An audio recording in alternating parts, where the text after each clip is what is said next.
Welcome to this episode of the Help Podcast, where we're going to help you with your administration. Stay tuned.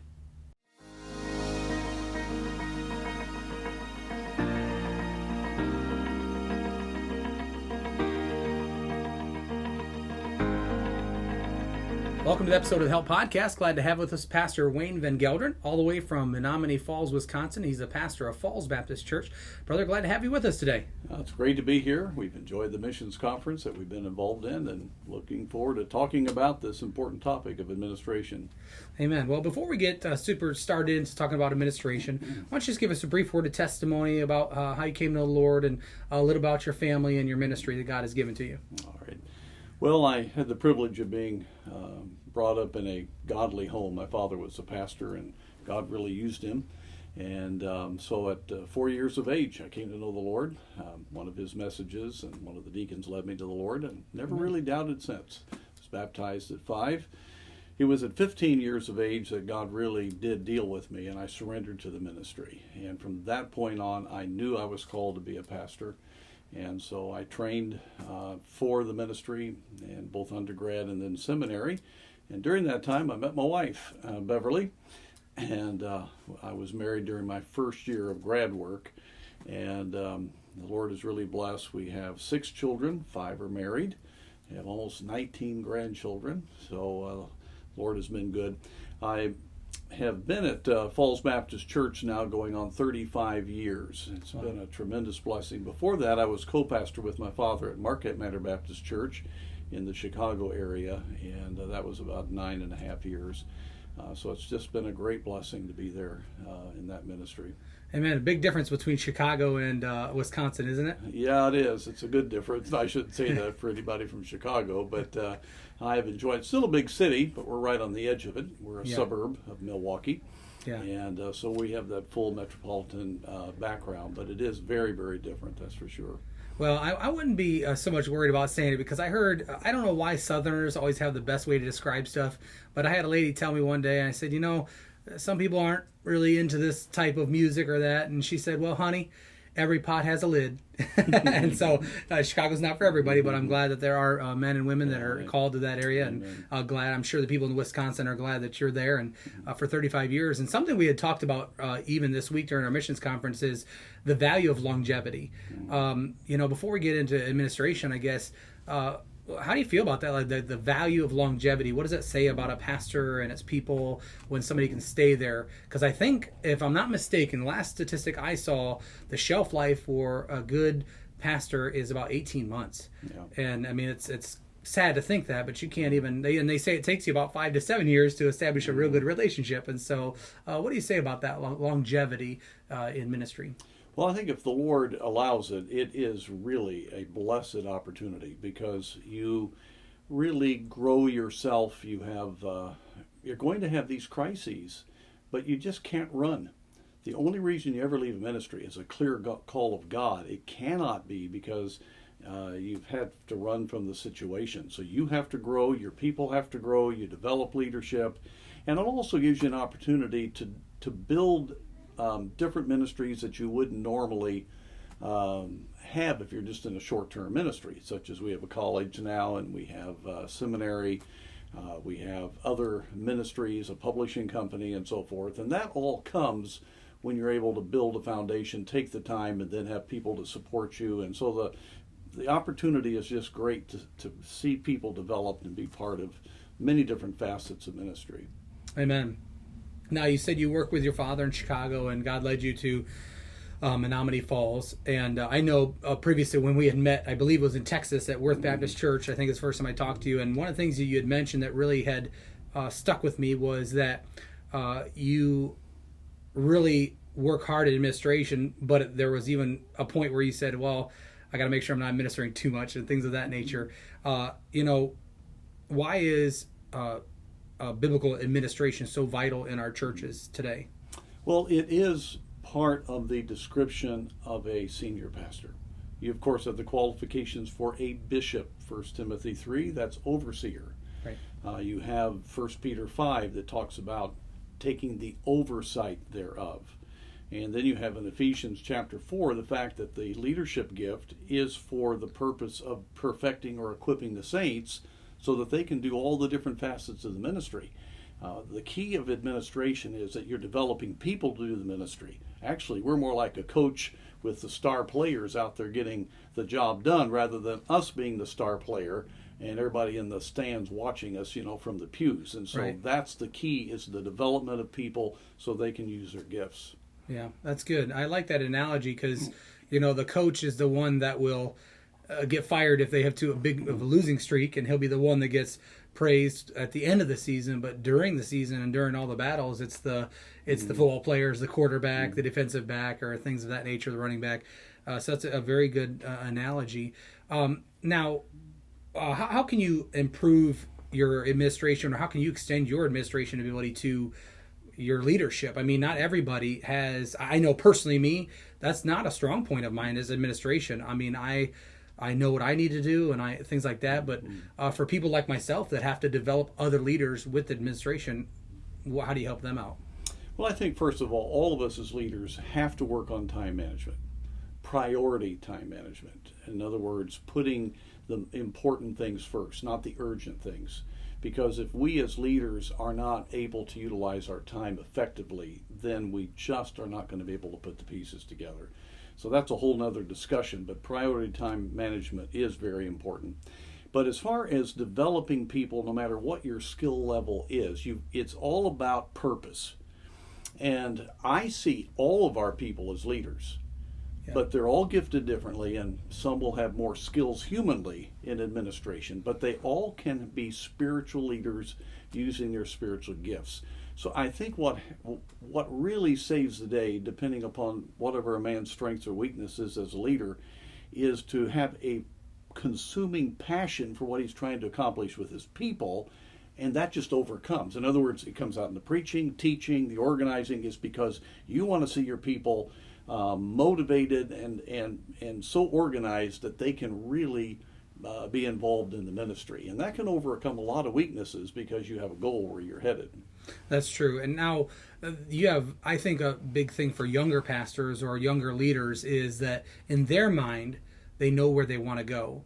But sometimes they struggle with connecting how to get that conveyed clearly to people. Because I think that's a big struggle with people in your church, even your faithful people, that they know you have a vision, but they don't understand it clearly as you do. I mean, as a leader in your heart, God gives you something and you know where you want to go. What would you say to younger pastors that are having struggles conveying that message to their church? Well, first of all, you have to have it really clear yourself. You can have a vision, but how are you going to get there? What are going to be the steps? And can you message that to your people? I think that's really important. I am a firm believer in having the goal of everyone as a minister, selling them on the fact that every one of them can serve. We use the small group method in our church. Our Sunday school is broken down into small Bible studies all across our adult and teen divisions, so that allows us to have about 250 to 300 workers, and so that vision of what it means to be a leader in a Bible study, what it means to reach people, disciple people and all, can easily be conveyed because that's biblical. You can just base it upon truth, and so they can ride with you. And it's not like you have this grandiose idea. You've got a way to break it down, how you're going to train them, and what it is that you're trying to get to. Amen. Pastor Lee Robertson said years ago a very infamous quote that many of us know, and that is, "Success rises and falls on leadership." How true do you believe that still is even today? I don't think you can get around it. The Old and New Testament, you had a leader. I mean, it's just the way God made us. Adam was the leader right at the very beginning. And the key, though, is developing leadership. And so you don't want it all to rise and fall on you all the time. But there's no way getting around it. The vision, the tenacity, the faith, the believing God, the strength of communication. If it's not in the top leader, you're just not going to see it happen. And so you have to be willing as a pastor to say, it's my fault. Right. You got to be big enough to be able to not blame other people because they're going to fail you. Right. You fail yourself. You know? Right. Yes. So just to be able to realize, no, if everything rises and falls in leadership, then I need to take that responsibility, but delegate that so that other people can do it. But it still comes back to me, and I need to take that responsibility. Yeah, you're right. You see that in so many times. As soon as you started speaking, I thought of Moses and Joshua. I thought about Elijah and Elisha, and how God transfers from one person to the next. And there's always that position of leadership that God has placed there. It says, hey, we're going to lead these. And even thinking of Joshua, thinking of his own inadequacies. And he basically says, as I was with Moses, I'll be with you. And I think that was one of the main parts of one of your messages, was that Christ is in us. You know, that's the power we have. Even if we feel weak or less than valuable, we have to understand that our value is in Christ, not necessarily the things that we do. And I think that's very true. It's very powerful. And you had said a little bit about success and failure can't ultimately always rest on just the leader. So would you say that in administration you can have too much administration, or I guess the word we like to use sometimes is micromanaging? Yeah. Big problem. One pastor can maybe build a church to 150. But if a pastor develops his people so that they're helping manage, there's no end to how big that church can be. It's the multiplication of your people, not your staff. Now, staff is vital, but it really has to rest on your people being trained and bearing the burden of the ministry and reaching people. And so if the pastor is the main player, if he's overseeing everything and everything's dominated by him, he's just going to pull it in. He's not going to develop leadership, and you can mark it down. He might have a nice little organization, but it's not going to get very big. You've got to have people that are committed. You've got to have those that are trained in soul winning, discipleship, men knowing how to have influence, how to run small groups, how to multiply what they're doing. That's the only way that it's going to go forward. So if micromanagement means that you stifle that development, then you're going to just kill yourself, even if you got a really sharp little unit going. So in essence, just extending your influence to somebody else and making that multiply itself, as opposed to trying to make the church of Pastor Foreman or Pastor Van Gelderen. Oh, yeah. Yeah, absolutely. You had said earlier about time management and things of that nature. So let's, if we could do this, why don't we go through a day in the life of Pastor Van Gelderen, maybe kind of how, what you go about. You start Monday, obviously that's the beginning of your week after Monday. I don't know, I guess, would you consider Monday your first day, or would you consider Sunday your first day? I'd say Monday would be the first day. It's sort of both ways. Yeah, yeah. So let's go through that. Starting off that Monday after church, you got now you're preparing for midweek, you're preparing for Sunday, you're preparing for prayer meetings. How would you go about running your day for the week, I should say? Well, I try to follow a fairly good schedule. Schedules, of course, can be broken, but you're knowing what you're giving up when you change your schedule. Yeah. So for me, Monday is strategic because you've just come off a Sunday and you want to take everything you've learned, everything that occurred, and make it happen, and to be able to organize the church. So I don't take Monday off. I think that's a mistake. I really think it's a time for me to coordinate with my staff. So for me, I actually do radio first on Monday morning, and then we have college chapel, and then I have a prayer meeting twice a week. All of my administrative staff meet for an hour prayer meeting, very strategic time. And then in the afternoon, it's all Sunday school planning, because our entire organization is organized around small group Sunday school. Missions, social outreach, Dorcas work, you name it, every facet is organized. So all my top Sunday school leaders are meeting. So we strategize about what happened or didn't happen on Sunday and really get ourselves going.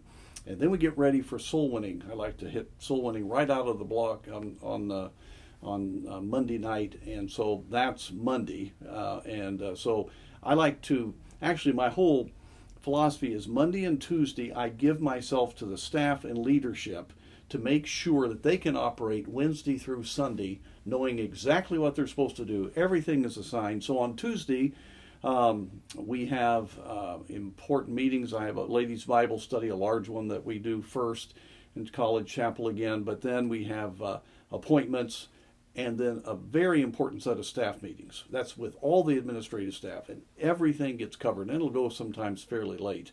And so that day is really given to give the staff what they need. Then Wednesday, I back up, though I have a college staff meeting in the morning, study. and really trying to get things laid out for Wednesday night, Sunday. I try to get my material to the deaf department, to our PowerPoint guys, and all on Wednesday. Get everything laid out. We do have another hour prayer meeting, which is very key. But that day is set aside for that. Thursday's my day off. Okay. And so everything's already done. So it's a great time just to relax. Yeah. Now, of course, I only get about half of them. You know how it goes. Every hospitalization is going to be on Thursday.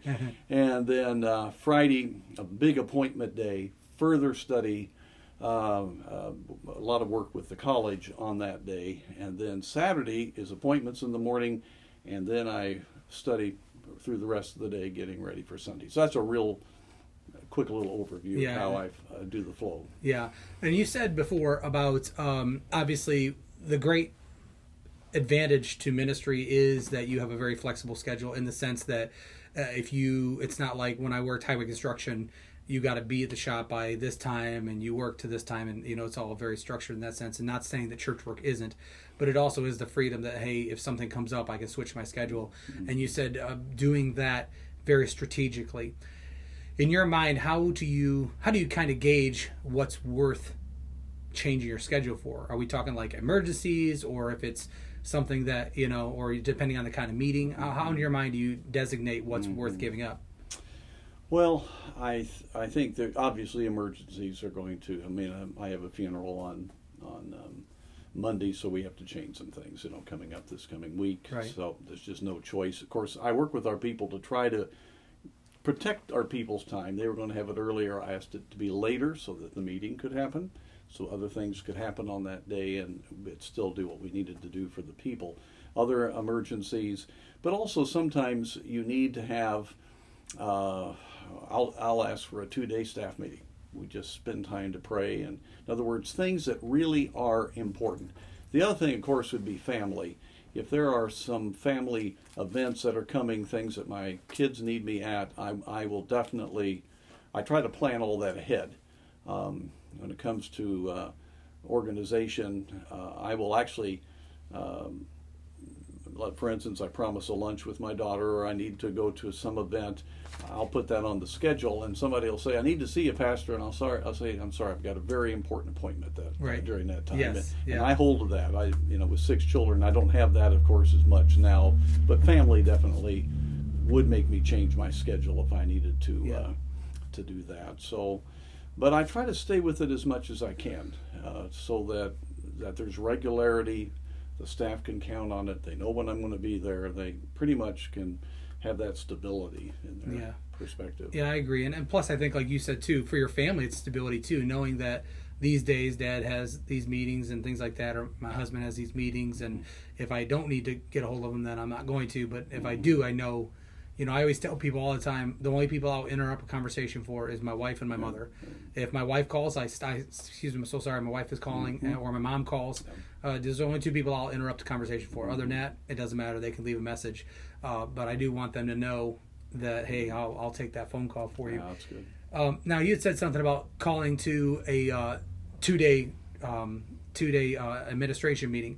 Now, have you ever done like administration retreats, or do you think that's vital for your staff? Especially, obviously we have one staff member, and that's me, but we have a lot of volunteer workers. But I still would like to incorporate maybe a weekend retreat for our leadership, just to be a word of encouragement to them, do it to where we can focus on training, but also get a good time of fellowship together as a group of men. What would you say to something like that? Oh, I think it's vital. Every year we have at least one 3-day administrative staff retreat.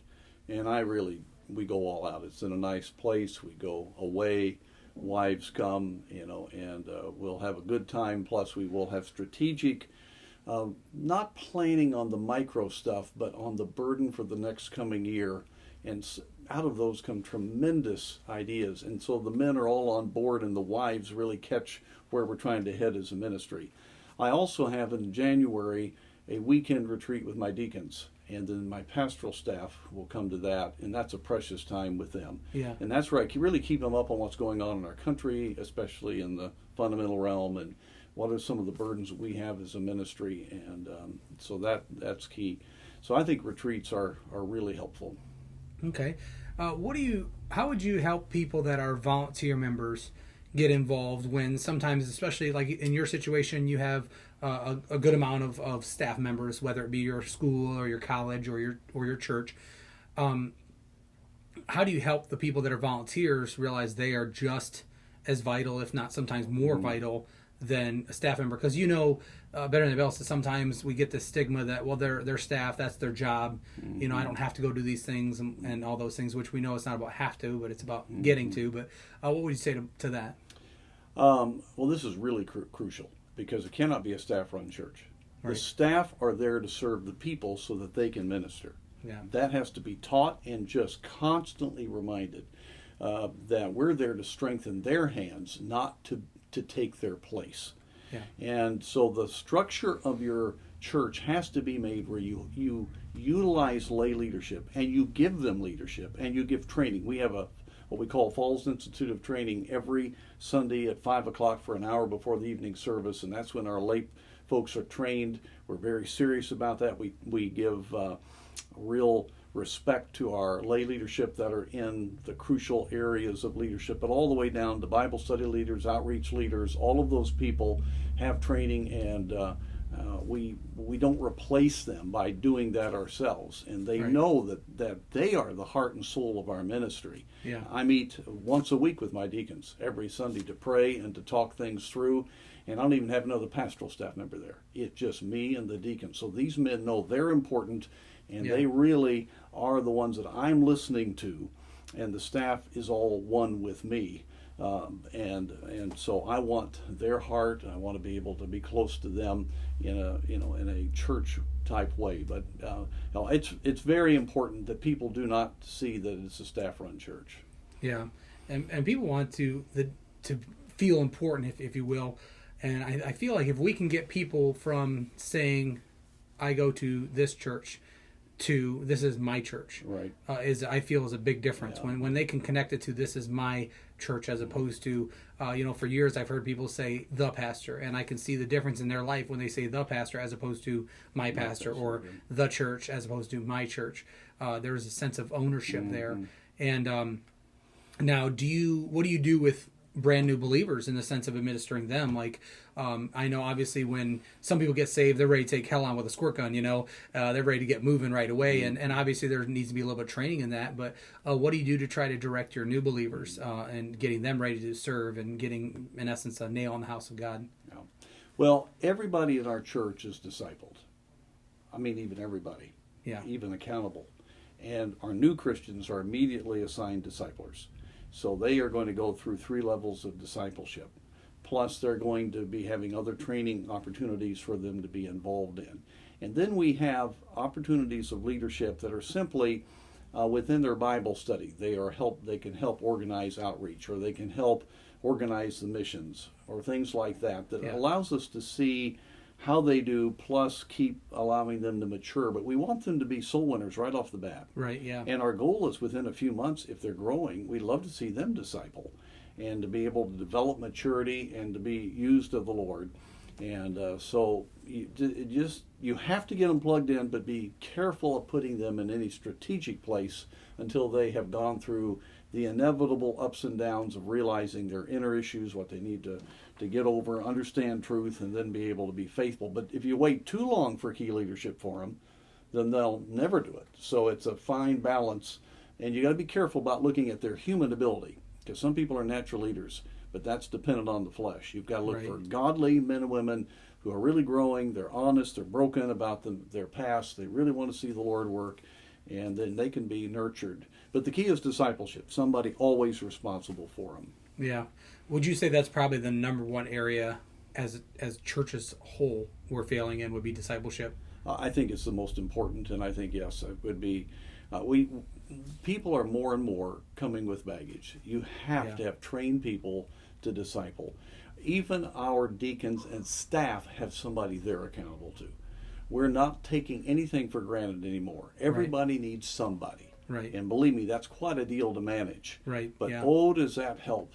And so discipleship, it's New Testament. I mean, it's Right. basic 101. If you're not doing Right. that, you can't grow. You will not grow maturity-wise or numerically as Yeah. a church.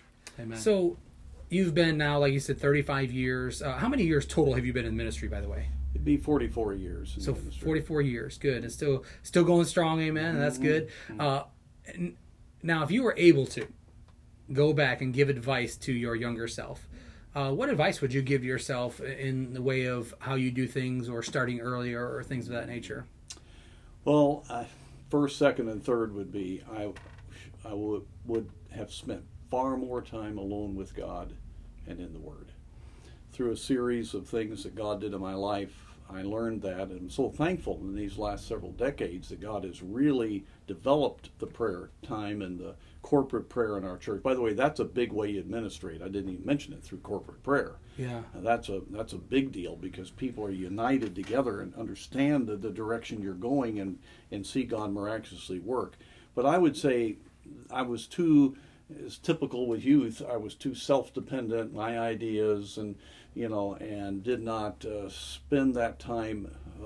I had good devotions and all, but I'm talking about extended time in prayer, extended time with my staff, and so that would be number one. And then I would say really working on priority time management. Though I've always had a sort of a knack for scheduling, I'm really learning not to be dominated by the urgent, but to be under control of the Spirit to do what is priority, what is really important, not what is urgent. And that took time for me to learn. If I could have learned that right from the beginning. And then to disciple key leadership more than I did. Now, I learned that at the end of being in Chicago, before I came to Milwaukee. I really began to understand developing and working with leadership and providing ministry opportunities for them. And so I was able to bring that to Milwaukee and to be able to implement that. But I wish I had known that earlier on in my ministry. Yeah. So one thing you've said a couple times is that to not give into the urgent. And I heard it years ago say that churches and church leadership should not have a firefighter mentality. Like we're going around trying to put out fires all the time, but it's all about maintenance and like trying to not only maintain, but to build up and put in fail safes for yourself.